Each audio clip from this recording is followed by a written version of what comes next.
Good afternoon, everyone.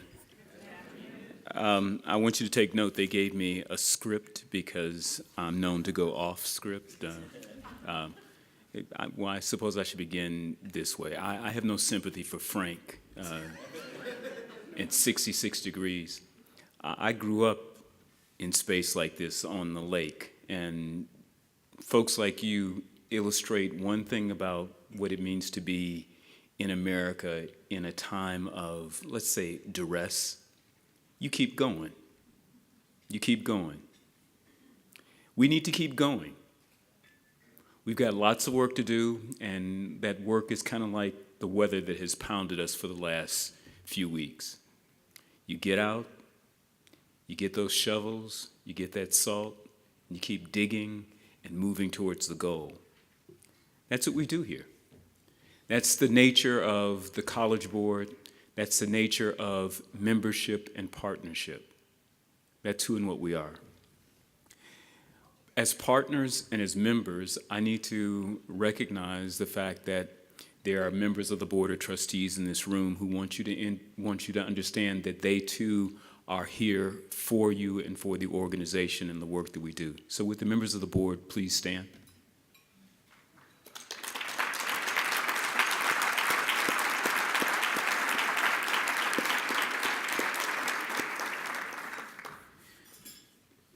Now, back to script or off script. The problem I had the last time I introduced David Coleman, that I said to people that, in effect, when I met David 14 months ago, David, is that how long? 14 months ago, I was 40. I was 40. I woke up a few days ago and I found out I was 64. I had more hair and less gray. It's not that David's a bad fellow. It's the pace at which he works and leads. I mean, that's the aging and the graying for me. David, as all of you know, is the 9th president of the College Board. He comes from a long, and I would say distinguished, because all of us who do this work are distinguished, line of educators.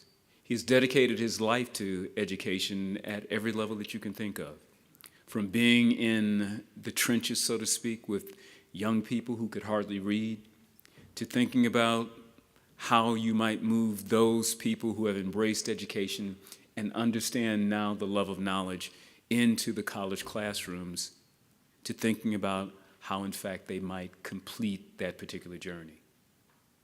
David, over the course of time, has forced many of us to realize what the new mission of the College Board might be seen as in terms of membership and partnership. We're engaged in a holistic process. It takes a lot of digging out.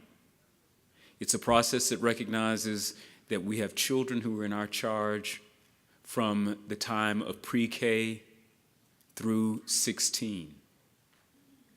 That their being in our charge is like looking through a blizzard and seeing at the end of blizzard, at the end of winter, the thing that we call spring and growth. David has taken it upon himself, has in fact given direction to the organization to say to all of us that in membership and partnership, we are holistic. There is no way to talk about what happens in higher ed without envisioning what happens to the child in pre-K. There's no way to use those words on the AP that may never be used again if the child does not have the vocabulary strength at the very beginning of the educational process. Each and every one of you, no matter what level, no matter what role you play in education, are part of a holistic process. A process in need of some digging out, some thawing possibly, some revitalization, a look for new growth, the buds of spring, but a process that we can accomplish because we're all in this together as members and we are partners.